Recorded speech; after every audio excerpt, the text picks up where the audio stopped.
It's the Real Anglers Podcast with community Kevin Brannon, brought to you by AFTCO Fishing Apparel and Tackle, designed to perform. Channel Islands Sport Fishing, offering deep-sea fishing on quality sport fishing charter boats, and more. Costa Sunglasses. Discover life's greatest adventures with Costa. See what's out there. Daiwa. If you want innovation and quality in your fishing products, Daiwa has what you need. Promar and Ahi USA. Premium fishing products and accessories with concepts developed by passionate anglers. Eagle Claw. American ingenuity and craftsmanship since 1925. Mudhole, the world's largest inventory of rod building and tackle crafting components from the best brands. Mossy Oak. From hot days in the water to sweltering afternoons in the woods, we've got you covered. Outfit your obsession. Special thanks to Subaru of Ventura and the Latino Business Expo. And now, here's your host, Community Kevin Brannon.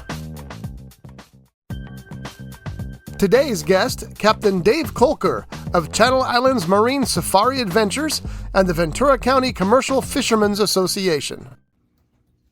Where's Scotty with Barry? I see Barry in the back. Scotty, what's going on? Where's he at? Here is Barry, and welcome to the Real Angler Podcast with your host, Community Kevin Brannon, Hero Kevin Brannon. Heroic Kev. You did win that. Yeah. And we have our guest today, Dave Colker, and he'll tell you all about what he does and what he's got going on, where you can find him on the web right about now. That's right. So good afternoon or good morning or good evening, wherever you're listening to. Our podcast gets shared everywhere. Yesterday, I called in a friend of mine, Captain Dave. He's done some tremendous things here in our harbor. He's invited us to some of their functions with VCCFA, and we'll spell that out for you about, but basically commercial fishing. And in our industry, you know, I'm a recreational fishing guy, and then you have your commercial fishing industry. We're in the Channel Islands Harbor. We have both businesses that run in people's livelihoods. So we're going to talk, kind of jump around from fisheries and different departments, you know, depending on if it's commercial, his view on that, my view on recreational, how we work together, you know, how we make livings out here, maybe different policies. We don't again, listening, we don't really script it too much, but these are some of the ideas that I wrote down and scribbled out. But then also talking about his new adventure with his safari adventures that he has here in the Channel Islands Harbor, because we live, I tell you people, in the coolest place on the planet we could do these cool trips from, and also ways to get multiple streams of revenue. So you could be a captain on a boat and do, you know, you could be on a captain one day utilizing it for commercial fishing, and then turn that vessel into a research vessel, and then the next day turning it into a party pleasure craft that takes people around to show them, and all those different things. So we kind of have a lot of the same type of fun water ideas that are on the water. So Dave, welcome to our show today. And go ahead and you could start. You got a couple things you want to talk about. We could jump in however you want to, maybe your history, starting with the VCCFA and what that means, and then we'll go into your new adventures. How does that sound? Yeah, it sounds great. Yeah. Hey, Kevin, how you doing? Just living the dream, brother. Say hi to everybody real quick. out there. And the reason why I say that is they've supported us from our ribbon cutting to getting us out, again, in front of other city council members. So Dave here, again, when I say he's a friend of ours, just want to say he's a super huge supporter of sharing. He wrote an article for us in the Log magazine. So again, this is a friend of ours, as you say in the mafia. Yeah, absolutely. In fact, I was here on the inaugural opening day. So wherever that picture is, I'm in the background. That's right. Yeah. So any rate, so yeah, I'm the executive director right now currently of the Ventura County Commercial Fishermen's Association, which is an advocacy group for commercial fishing rights and for challenging trade barriers without getting too stuffy on the wording there. Basically, we just advocate for commercial fishermen, which is under assault from different agencies and organizations. No way. In California, right? It's gotta be fun. Absolutely. Yeah, I mean, our fleet is, dwindled by the result of restrictions and regulations and a lot of different factors that come at us. And a lot of times the commercial fisherman is considered low fruit on the tree, so to speak. So when you have environmental issues and some other issues that happen, they may not be the result of fishing or overfishing or, that kind of stuff. But when people are looking for the solutions, a lot of times they'll go right after the fishermen. And we do get portrayed as, pillagers and taking of the sea, but that couldn't be further from the truth. These are for our livelihoods. Our lives depend on it. And a lot of fishermen, as you'll see if you know commercial fishermen, they typically will be families. You have generations. How many generations did you get in it? Sorry, because I was going to bring that up. Have you guys been in it for generations? Is something that you've been doing for? Myself, no, but I did grow up in Morro Bay. That's where I originally was from. So I got to see the 1980s, the end of the actual commercial fishing like productivity out of Morro Bay at the T Pier, the original T Pier before it had burned down. Wyoming? No, Oh, this is in Morro Bay, and it's actually pretty big news up in Morro Bay. And it really, I think it was like 1987 or something like that. But at any rate, I was a young kid, and we did have a boat in the harbor, so I was able to drive the dinghy around, and I got to meet all the commercial fishermen, and I saw the activity. The halibut that were being landed, all the rockfish, and then something happened. It just went away, and it was really hard for me to see that because that was such a backbone of our community up there. Fast forward to now, I had become a commercial fisherman in I think 2007 or 2008. Is there anything in particular that when you say commercial fisherman, what did you start out when you're in your fishery? That's a really good question. What I did is I started deckhanding on a sea urchin boat. So sea urchins, a little bit different. We're not talking hook and line fishing. It's more of a skilled type of a fishing as far as diving goes. The divers will go down and hand pick sea urchins off the bottom of the ocean. They'll put them into bags and then use float balls and bring them to the surface. At that point, the deckhand takes over and pulls the sea urchins up on the boat, handles everything, gets the diver his new scuba tank or rolls up the hose if it's hookah, and does all those responsibilities. You really start learning about being in tune with the boat and the engine, and I really don't even need to hear things. I can feel them when they're coming, issues, which of course do happen all the time, and there's a lot of maintenance involved with boats and stuff. At any rate, so I started off as a sea urchin tender, deckhand, also known as a tender. My brother did that for a while out of Santa Barbara, so I'm a little familiar with some of that. Yeah, actually my first 10 years was out of Santa Barbara, and we would hardly ever come up here because we would work Santa Rosa Island and San Miguel Island. But about 2014, we experienced a real bad kelp loss out at San Miguel and at Santa Rosa, and it changed the conditions. And with sea urchins, you get paid by the pound, by the quality. So if they're sea urchins, which eat kelp, are not getting kelp, then they're going to be barren and not fruitful with the product that comes out of a sea urchin, which is referred to as uni, which basically is roe. Can I tell you a quick story? Yeah, sure, go ahead. So where where we're at, we're talking about it. We have this dock in the back where they deliver the sea urchins, right? This guy, we're over there watching him release or collect them, right, and put them in the back of the trucks. This is something that we love about our harbor, is you get to see the commercial fishermen at the end of the day bring their catch of the day to the dock, right? So he grabs one of them and he sticks his thumb right inside. I've never had urchin before. He sticks his thumb right inside, cracks it open. I'm eating that fresh uni off the dock. That was a little weird, man. That's the first experience I ever had, was right from the net going into the truck to haul it off. He just breaks it open and me and the kid try a piece, and I don't know, I think my brain was already thinking like, wow, that looks kind of weird, so I don't know if I enjoyed it like I'm supposed to, but that was my saltwatery tasting. Everything was right there on the side of the dock. About my mouth, I think it's kind of watering for another piece, but just that was my first encounter with those urchins. So go ahead, sorry. Yeah, no, and let me chime in and ask you a question. Could you describe the taste? Because it's really hard to. It felt like it was like a buttery, salty flavor. Mm-hmm. That's what I would say it tasted like, right? And then, but what happens is your brain starts to play in your mind that it looks a little snotty, right? So I don't want to, I know it's a delicacy out here, and one of the things that we see every day, probably delivered. So I don't want to deter anybody from giving it a try. But the way that it was presented to me opened up, so you're already kind of having like this overthinking where your brain's already telling you what it's going to taste like. So trying to pair that to what the actual flavor tastes like, kind of like a salty butteriness.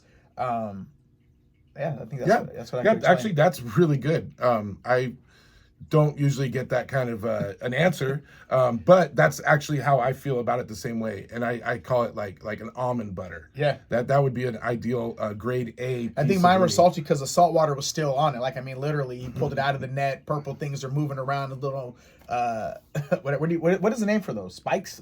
Is there a name for the spines? Spines. Okay, Yeah. so the spines are pop locking in front of us. Yeah, you know? the spines are on the test. The test is the shell. Cool. So the spines stick out, and then that's how they walk, and that's how they grab their food, and then they bring it all to the bottom of their belly, and then they. The way I look at it, like if you're watching like caterpillars go along leaves and eating, I used to be an exterminator, right? So watching how they go along and chew off the little pieces, and then because I watch, I'm a National Geographic nerd, documentary filmmaker, right? So I love like the Blue Planet. That's like my show, right? Great, And yeah. I've been checking it. So that's where people that are listening, and when he says they're feeding on them, if you watched it, you can see them coming along and them chomping. And I got another question. We're gonna keep like that's why we jump in and out. Keep All going. right.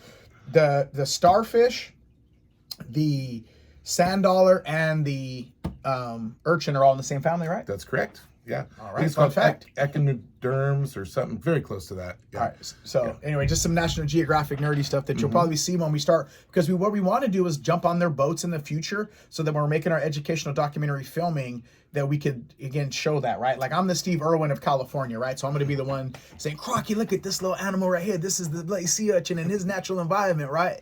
But from our style. But that's what I want to just kind of, I guess, a teaser of what our partnership, everything we always talk about on here are our partners of how we grow. And that way people can see the things that we talk about, from fisheries management to what it looks like to get the fresh fish to your, or seafood to your table, and people that are making a living in the kind of way, like, you ever seen a version of that show? It's called like How's It Built or something. That's kind of my idea in finding these little pockets. So that's why something you guys will see, a teaser for something in 2025. I think that's great, and I'm pretty sure we can partner on that and get you access to commercial fishermen, not just with sea urchins, but the whole gamut. Yeah. So and think about, what do we actually catch here? What is brought in commercially into Channel Islands Harbor, or more specifically the Southern California area.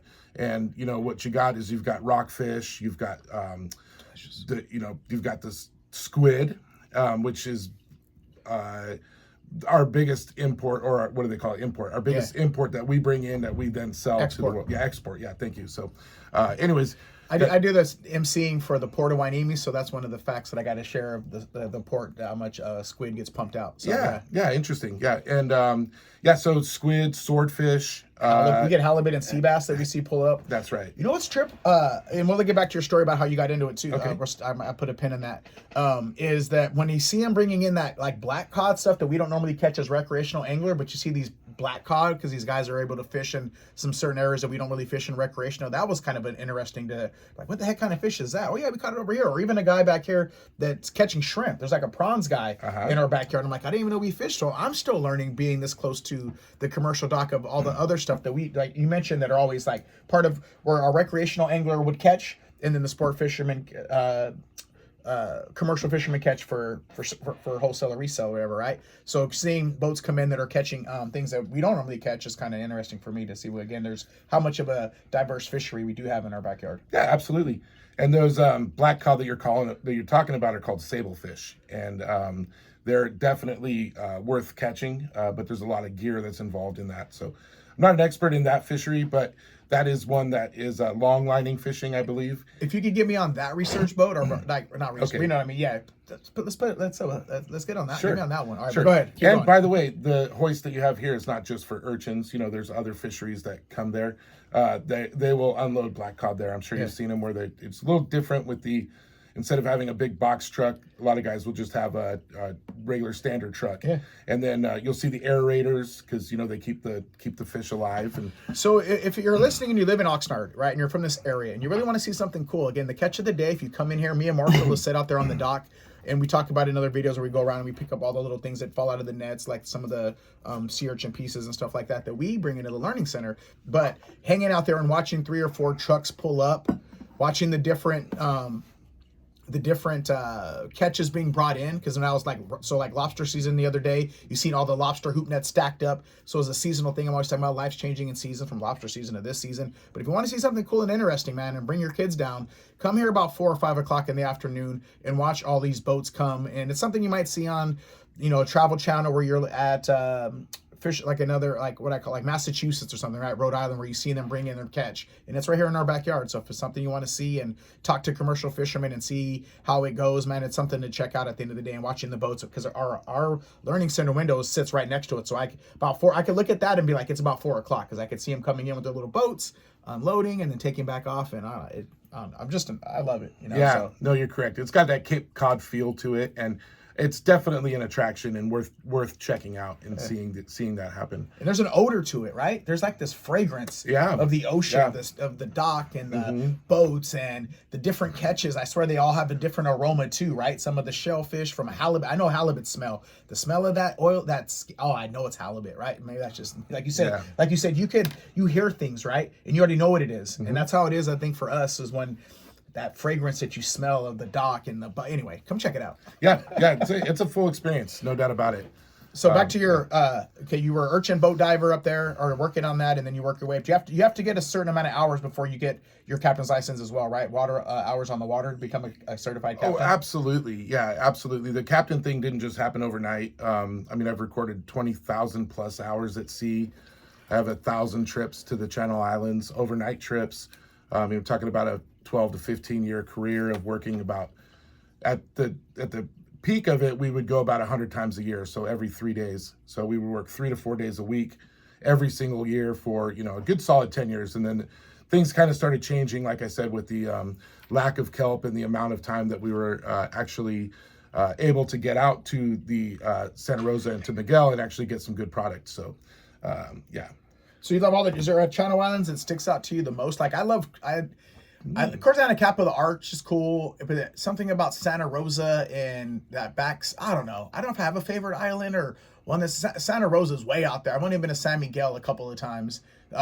San Nick, fishing shallow, in that shallower water once in a while when the Navy lets us get out there. But is there one where you're like, I'm at home? They all have their own unique characteristic. And San Miguel, which I would refer to as the land before time, has the most diverse, sea life, marine mammals.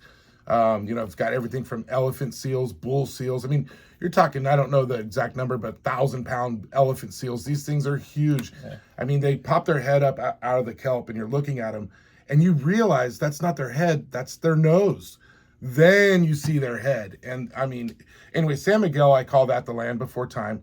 Santa Rosa, Santa Cruz, I'd probably put those in the same bracket with each other. Just, good for, as far as going on the land, good for hikes, good for camping, good for seeing some marine wildlife, or, out on the outskirts and the tidal areas. Anacapa is pretty special because it's so close to us, and it's got the Anacapa Arch, which is a very popular destination for photographs. And in fact, I did take a really nice photograph out there one year, maybe about 10 years ago. And the ocean giveth, the ocean taketh. You hear me say that? So if you find my camera, it's a little Walmart camera about that big. No, it's I did right by the arch. In fact, we're looking at a picture right here. I dropped it right there up on the shore. And then, I've been to every single one, including San Clemente, which we've taken off from here. It's about 100 miles straight shot from Channel Islands Harbor, but we had gone out there for sea urchins on numerous times. We would leave Channel Islands Harbor, go straight to San Clemente Island, which is about a 90-mile run. Then we would stay the night, work the next day, and then we wouldn't come all the way back home. We would go into San Pedro. We'd unload the sea urchins, refuel, and then we would head back out to San Clemente Island, and then come straight back right into it, the northwest wind, and just pound all our way home.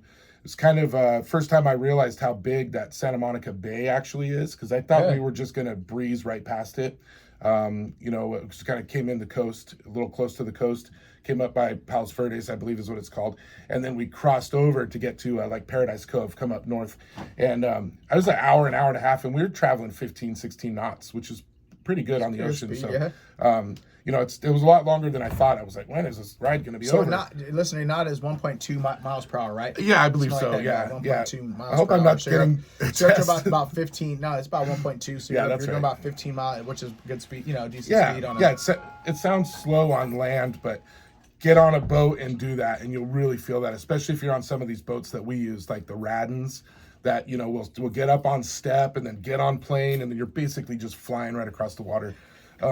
Anyways, so to get to the answer is Clemente that's a pretty cool island, but it's military, so it's really industrial out there, and it's not as like San Miguel. It's the exact opposite, so it's not as like Land Before Time. It's more industrialized, and same with San Nicolas Island. And I have hundreds of trips to San Nicolas too. It's a military island, so nothing really special to say about those, except for the stories that come from San Nicolas Island.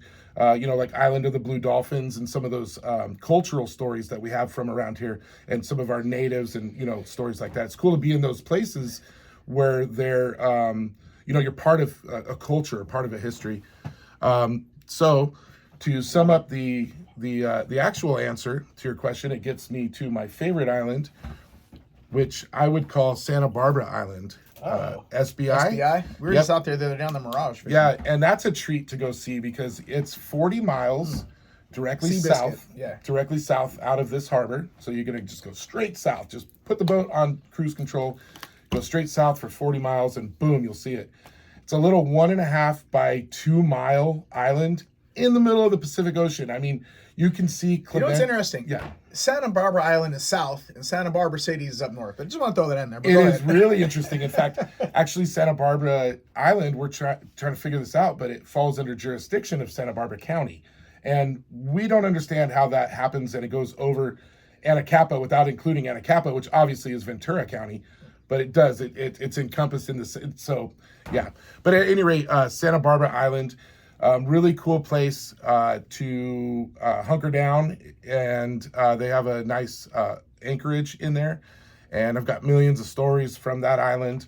There are books that mention Santa Barbara Island and folklore.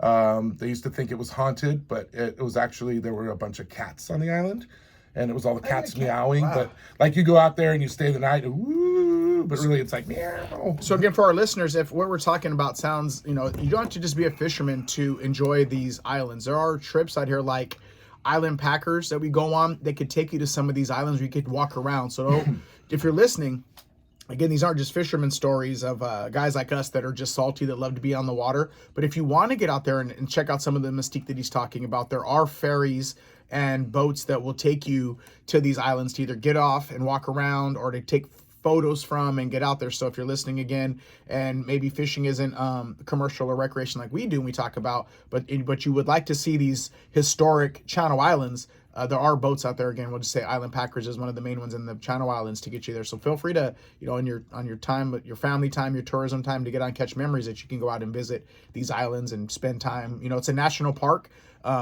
Just like you go to Yosemite or something like that, that these islands out here are actually part of a national park. So if you're listening, after you come down here and check out the commercial fishery and the Dockside Learning Center, then take one of these vessels out there and catch you some memories at these islands and see them for yourself. I definitely second that. You got to get out there. It's just in our backyard.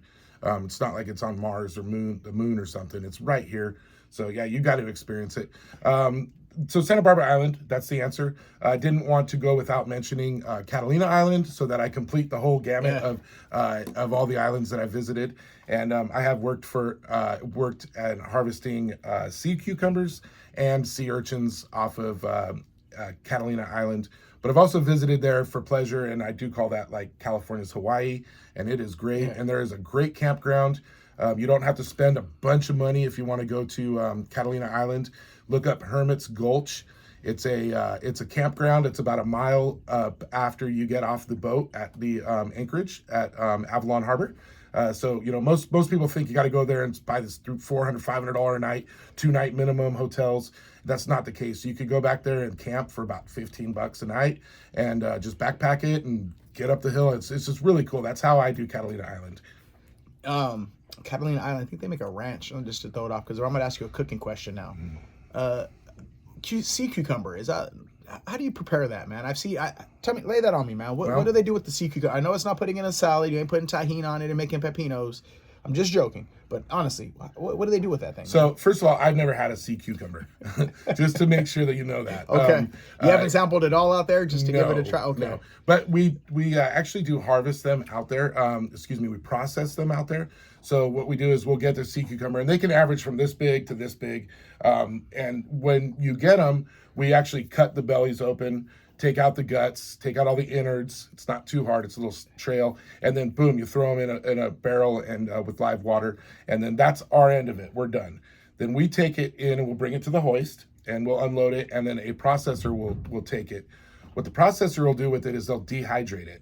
So you basically get this sea cucumber, and it'll shrink right down to like, something you'd find this is not going to be good for the cucumber industry, something you'd find in a litter box. It looks about that big, and that's about what you get for your product of a sea cucumber. Then they, in turn, that takes months. They dry it out by the sun, and then they'll boil them, and they heat them, or they heat them and boil them first, and then they dehydrate them. When they're done as a product, typically they're sold in the Korean market. Yeah. They're referred to like as the Korean hot dog. They're as common to a Korean market as the hot dog is to the American market. So something we're not familiar with too much, just being not, if you're not cultured and you don't understand that. They have a high value to them. And real quick, they have a high value to them.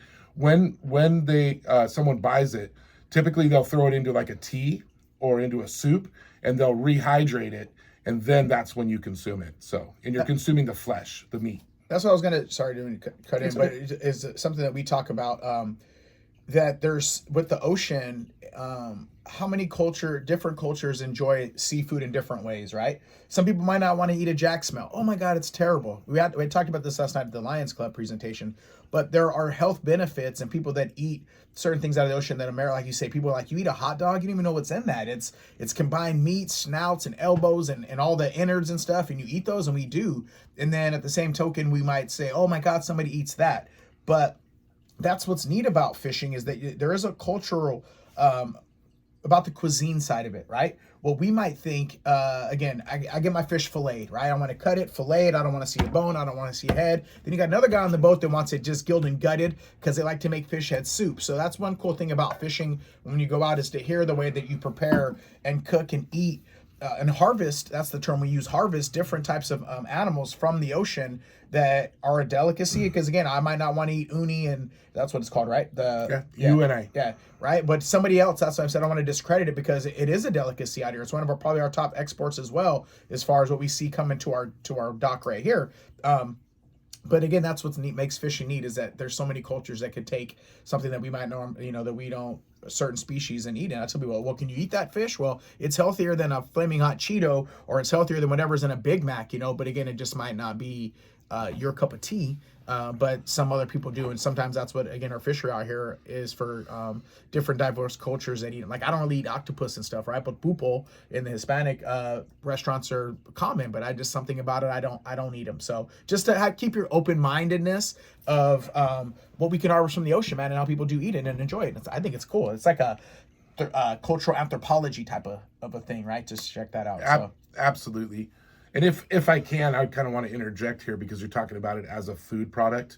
In my opinion, and shared by pretty much the whole fleet, and I'd speak for all commercial fishermen to share this perspective, is that wild caught seafood is basically as far as I know, it's the last non-GMO product that's left on this earth. So, food product. So what I'm saying is, if you buy beef from the store, more than likely it's been interjected with some sort of a genetically modified system, whether it be feeding them more corn to make them bigger, or steroiding them up, or whatever it is. And I'm sorry for bashing on the other industries, but I'm giving a real account here. So you can't genetically modify a wild caught seafood. So a wild caught fish.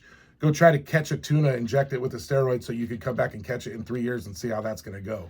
That's not going to happen. So what we want to do, not only for protecting our industry from the standpoint of my role as the executive director and our outreach of commercial fishing, is we don't just want to protect our industry for our families and for our livelihoods and the economic value, but on the bottom of all that is we are providing a high protein food source to the community. And you don't want to lose that. If you lose that, if say that one day they just wake up and buy all fishermen out or get rid of them, there's no commercial fishing, what are you left with in the supermarkets? and you're going to be left with the majority of genetically modified organisms to eat. So yeah, just that's a really heavy point. That's why. So we have the same similarity of what I tell people or explain to people too, because as a weightlifter, right, my protein sources and what I eat, right? So I told somebody the other day, you know what's in a cod? It's a cod. Mm-hmm. You don't know what's in, and I say the same exact thing. It's one of the only things that are left that we have not modified yet. You can catch again a fish.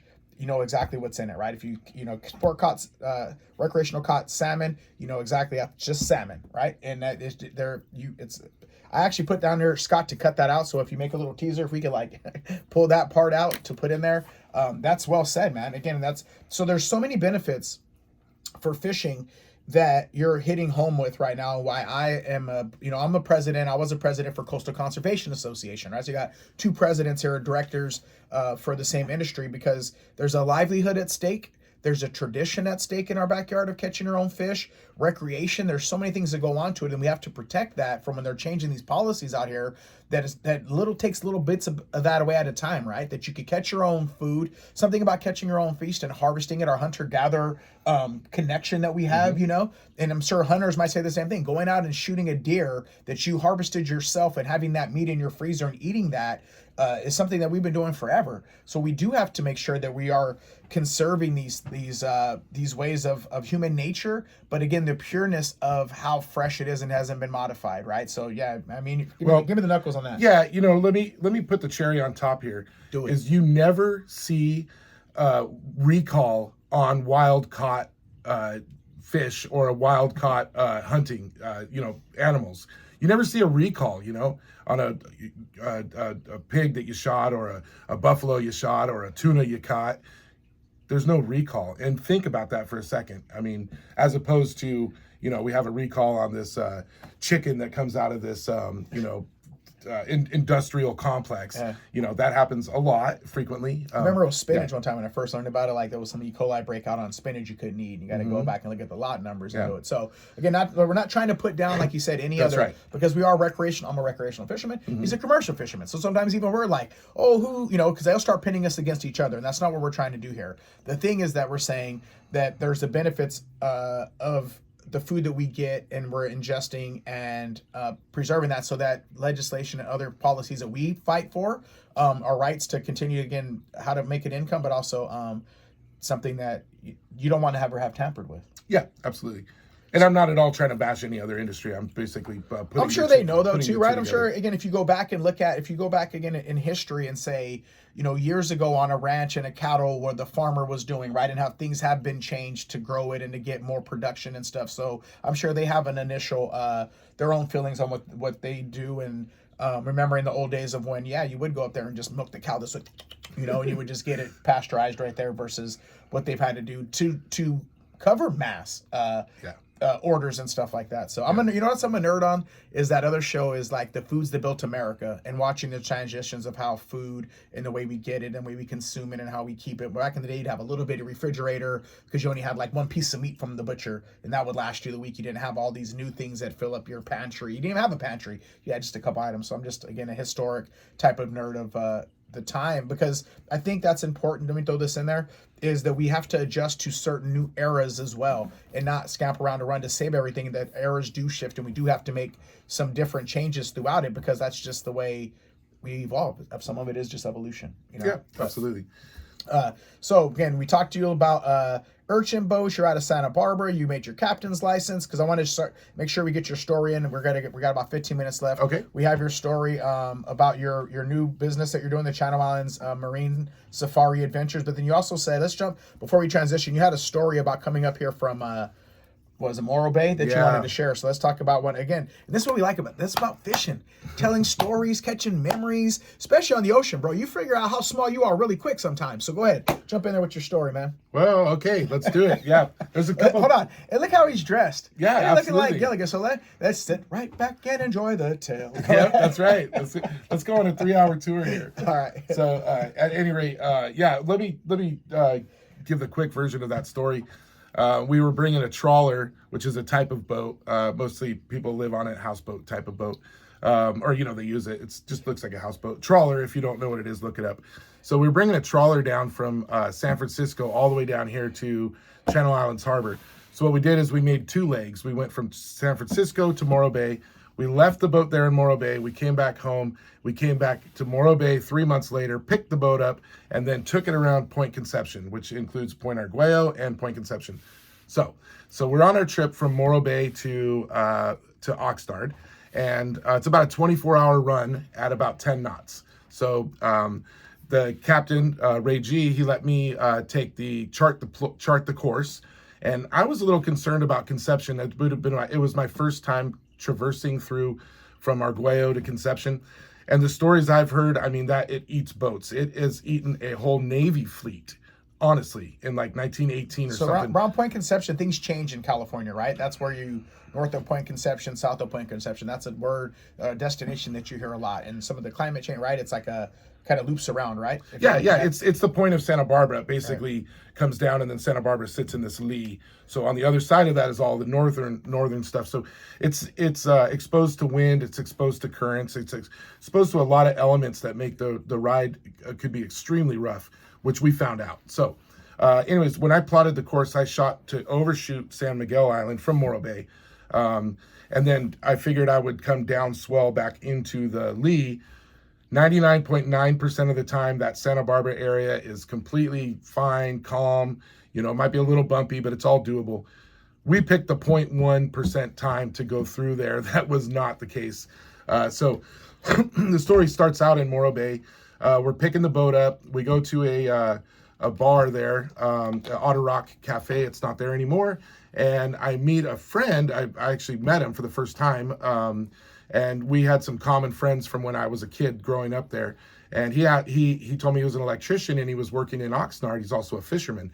And I mean, this is the night before we're leaving. So I asked him, he asked me, hey, can I jump on the boat and tuna fish on the way to Channel Islands? And I go, absolutely. Let me check with Ray G. And this guy, Juan Pescado is what we call him. He has a different name, but he goes by Juan Pescado. So he goes, 2 a.m, the bar closes down. He goes to his storage or his house, picks up all his poles, and this is the real gear. He doesn't have this picnic type stuff. He has the real tuna gear. So he brings all his rods and his reels, goes to a restaurant because he knows the owner's there, gets a quarter tote of ice. We're like, whoa, all of a sudden we got this tuna operation going, and we're just taking the boat from from Morro Bay to Oxnard. So he jumps on, super trooper, and he gets on the boat, and we're heading out. We head out in the morning, everything's fine. And about an hour into the trip, the wind started, and it didn't let go for about the next 23 hours. And so anyways, we also had, our crew was the Captain Ray G, me, Juan Pescado. We had another lady, her name was Cheryl, and she brought her little dog, her little poodle, Mitzi was the dog's name, with the cute little blue bow and everything. So Mitzi's done once it's windy and she's down there barking and she's doing her thing. So we put her in a little kennel and put her on the captain's bed and said that was it. So we're up top, and this is the important part of the story. So we're up top and we hear this arr, arr, arr, arr, arr, arr, arr, arr, arr. We're thinking, God, why did we bring this dog? So just keep that in mind. So we're traveling, and now we're getting down about sun's going down. We're coming around the corner. We've just been going back and forth, and we're talking literally 20-foot seas. How big is the boat? 32-foot boat. So, and I'm saying that without being this fish story. I caught a fish this big. These were 20-foot seas, and they were over as high up as we were on the flybridge. Yeah. I look back, Juan Pescado's sitting there. Yeah, he's got his fishing pole. Lieutenant Dan out there screaming. He is the whole back of the boat when the waves are coming. We're buried with our stern in the back of the wave. The water is on the boat. He's standing to his knees, holding his fishing pole, while we're getting pushed onto the next wave. And so he reels in what he's bringing in, and it's just kelp. He's like, kelp. But anyways, the point is he's back there fishing, and I'm up top going, oh my God. Everything. I was just it was a hairball moments the whole entire time. In fact, Cheryl had been tossed off the boat twice. I reached over. She called it the hand of God.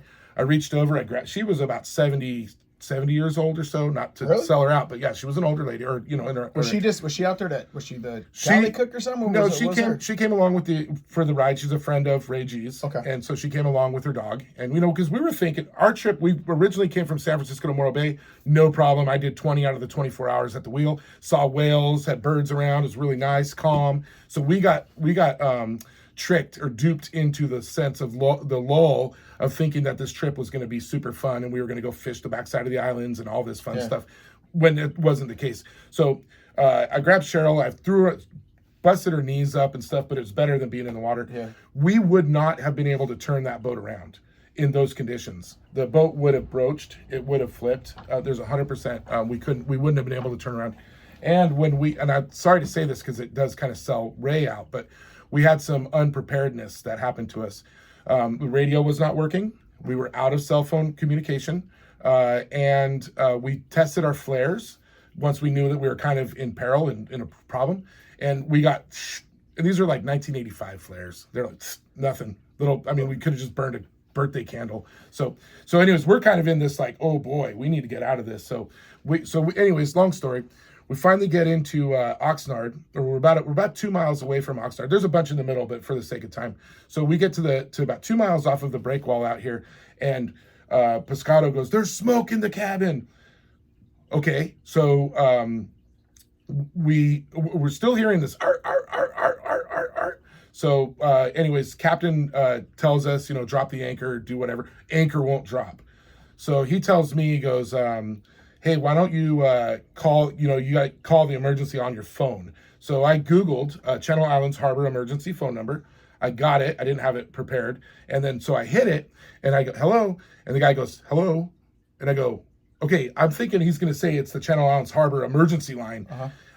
And I go, hey, here's our coordinates. First thing you want to do on a boat, if you're in an emergency situation, is to give your coordinates. That's the very first thing, because then they can actually come and get you if you break up. So I tell him, hey, we got big seas out here. They weren't 20 foot out here. By that time, they were about 5 to 6. But the thing is, our anchor won't go down. We're going to end up on Wainimi Beach in probably about 30 minutes. So I tell him, hey, we need you to get the Harbor Patrol or Coast Guard out here. Our radio's not working. And the guy goes, well, let me go online and look and see if the conditions are that bad. And I go, dude, call, just relay the message to the Harbor Patrol, please. And then, so I called the emergency maintenance line. Like there was a sprinkler broke by the bathroom, I called the wrong guy. But anyways, he did end up getting the message. Petty officer calls me back from the Coast Guard. They finally come out. They were hesitant on coming out because they're like, you guys will be okay. You need to call your vessel assist. So Ray goes, tell him there's elderly on the boat. And so I go, hey, there's elderly on the boat. And Cheryl goes, I'm not elderly. She's in the background. I'm not elderly. So anyways, they come out and they save us. The chirp, chirp, the ar was actually the transmission belt. The whole entire trip, that thing was burning. It wasn't the dog that was doing the ar. It was our belt in the engine. So that's what caused all the smoke and definitely disabled us. So wow. Yeah. Pretty wasn't cool Toto. stuff. And it wasn't Toto. It wasn't Toto. Yeah, exactly. So yeah. It was just the belt. Yeah, that's the summary of the story. There's a lot of meat inside of that, but I know we're on time. I'm glad you're safe, man, because again, I've been on the water just coming up one time from down south. They told us not to go down south. We're getting bait at Channel Islands sport fishing, and we're like, oh, it's not that bad. And we went down there anyway. We turned around right around Magoo Rock, or a little bit further down, like Thornhill Bruin, trying to fish halibut in the Magoo, something like that. And turned around and, dude, that wind was so bad. And we're in a little boat, and I remember us coming home. It took us hours, and then coming across Silverstein had big waves, and I thought for sure I'm kicking my shoes off. I'm swimming from somewhere. There's just something about even that close to shore that was freaked the heck out of you on the ocean, man. So again, as fishermen and going on the water, bad things can happen, and we never want them to. But let me tell you again, that ocean will humble you quickly. Absolutely. I'm sure now your safety protocol is probably something like, whoa, Oh yeah. So we don't want to hear the word oops, two places, the ocean and the operating table, right? So all right, let's finish up the last couple of minutes. Cool. Okay, great story, man. That was interesting. I come on about that chirp, chirp, chirp. We all kissed the dock when we got back in. So that's what we did. I swear, you jump off the boat and kiss the dock like we made it. Mm-hmm. Even crazy old Juan Pescar too, huh? Or did he walk off like nothing? He sure did. Oh, okay. Oh yeah. Lieutenant Dan yelling, "This ain't nothing out here fishing tuna in the middle." So let's talk about your Channel Islands Marine Safari real quick and how people could find outline information? about Yeah. that? Okay. Cool. So, I switched gears from being a commercial sea urchin boat.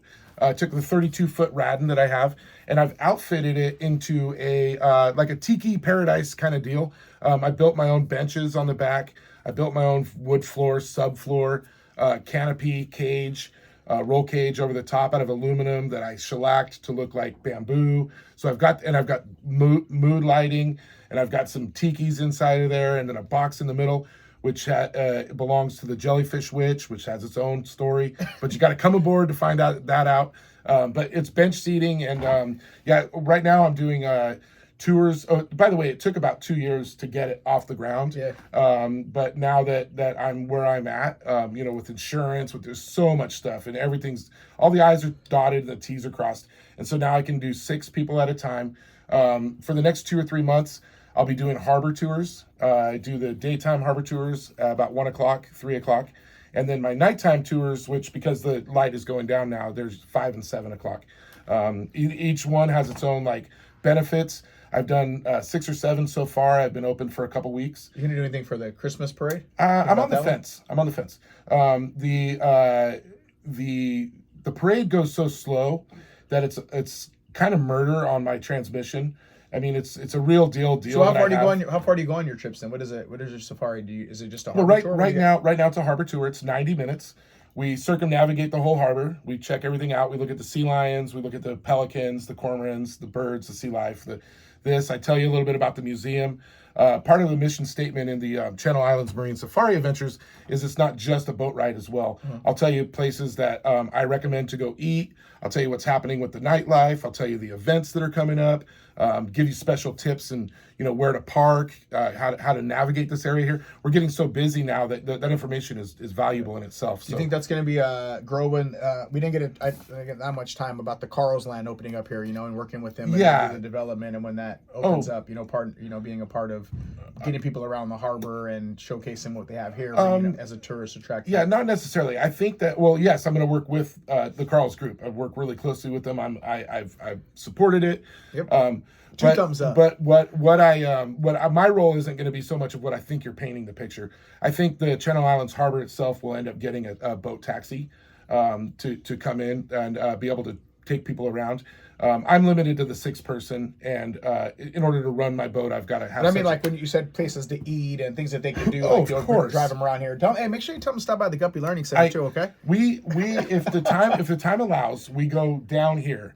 All the way. Is it hard to turn around here with the? It's not hard to turn around at all. That's not an issue. I mean, you see the boats do it all the time. That's not the issue. It's a time deal because my pickup location is at Seabridge, which is the corner of Woolley and Victoria. So I'm not necessarily in the county side of the harbor up front, but we go there from where I'm at. It's a mile back in the harbor. The Channel Islands Harbor is way bigger than people think it is. So we go in order to go from there to the break wall is about 30 minutes driving at 5 knots. Yeah. So I've already used 30 minutes of the 90-minute trip, and then we want to spend 20-30 minutes out there looking at the sea lions and the pelicans, and especially if it's around the sunset, catch the sunset. So by the time we get back in the harbor and we swing by the Sea Bass Enhancement Pen, which is part of our tour. Oh, and also the Channel Islands Maritime Museum. We talk about that as we go past it.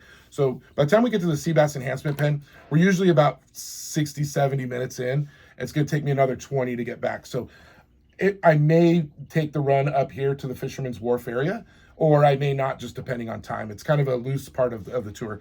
While I still have time, I want to mention that what originally started this idea about the Channel Islands Marine Safari Adventures is the taking the boat, which obviously is more than capable of going hundreds of miles out to sea, as big as my fuel tank is to take people out to the dolphins that are right off of our coast.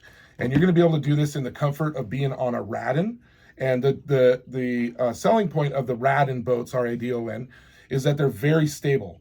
And I have what I consider the best Radin they make, a 32-foot by 10-foot beam with a deck in the back that gives me about 9 or 10 feet this way and about 9 or 10, if not a little bit longer that way. So there's plenty of room inside of the deck, and it's calm. So we take this boat out no more than 4 or 5 miles offshore, just out to the platform Gina. And then we're going to be hanging with the dolphins.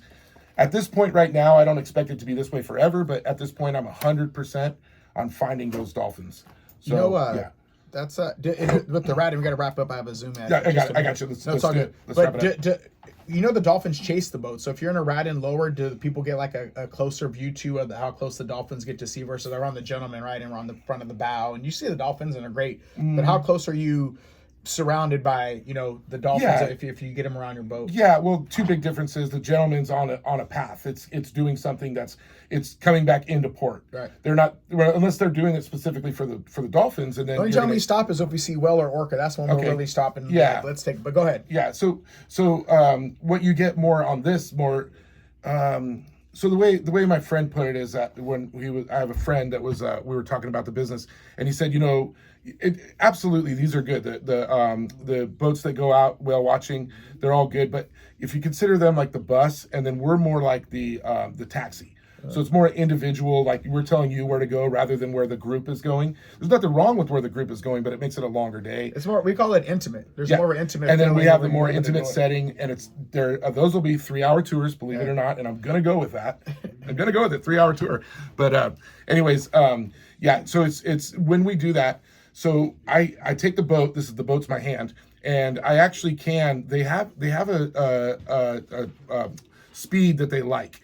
So once you get them excited, they're off the bow and they're starting to do the jumping things. Those are the things that you're saying that gentlemen you see. But when you do that, I can bog the boat down, and then I can go fast with the boat, bring it up on step as we call it, and I can get them excited, and they'll start doing aerial stuff on the back of the boat and on the sides.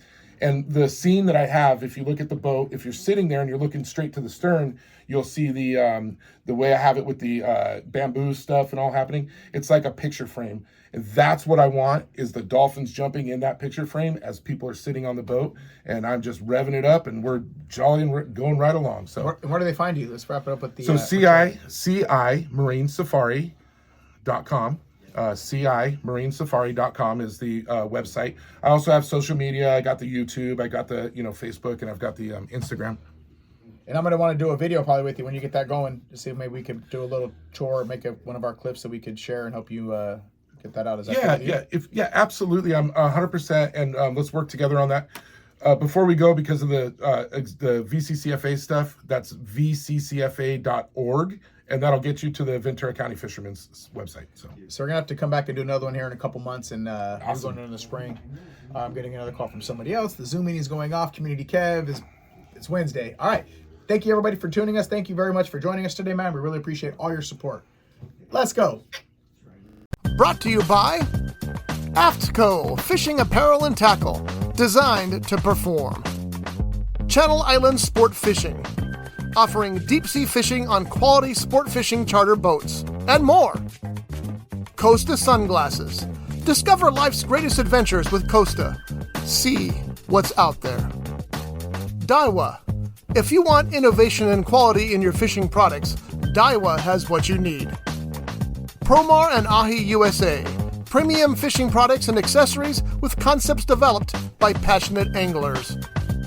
Eagle Claw, American ingenuity and craftsmanship since 1925. Mudhole, the world's largest inventory of rod building and tackle crafting components from the best brands. Mossy Oak, from hot days in the water to sweltering afternoons in the woods, we've got you covered. Outfit your obsession. Special thanks to Subaru of Ventura and the Latino Business Expo. This has been a Rough Edge Studios production.